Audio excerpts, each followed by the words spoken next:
হচ্ছে এখানে লড়াইটা হচ্ছে নিউ ইয়র্ক শহরের দুটো লড়াই। একটা হচ্ছে শ্রমজীবী অভিবাসী মানুষের লড়াই। আরেকটা হচ্ছে ধনিক শ্রেণী, যা আমরা বলি যারা হচ্ছে উচ্চ আ সম্পদশালী বা সম্পদের আর সম্পদহীনতার যে লড়াইটা।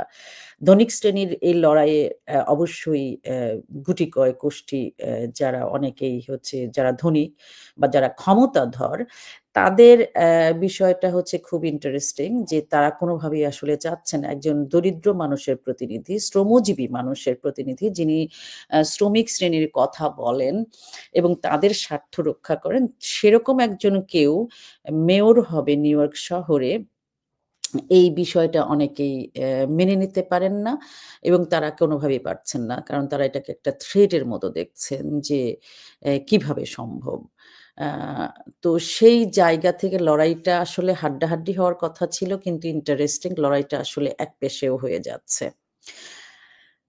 একপেশে হয়ে যাচ্ছে মানে ব্যাপকভাবে নিউ ইয়র্ক শহরের আসলে আমরা সেটা শুধু নিউ ইয়র্ক শহর না, সারা পৃথিবীতে ধনী মানুষ কয়জন? খুব গুটি কয়। হ্যাঁ, তাদের টাকার শক্তি আছে। তারা টাকা দিয়ে অনেককে কিনতে পারেন এবং তাদের সেই জায়গায় আমরা অনেকে ভড়কে যাই আপাত বা সাময়িক লাভের কথা চিন্তা করে নিজেদের বিরুদ্ধে লাগাই। সেই টাকার ক্ষমতায় তারা হয়তো জিততে পারেন। কিন্তু মানুষের ক্ষমতাটা তার চাইতে বেশি।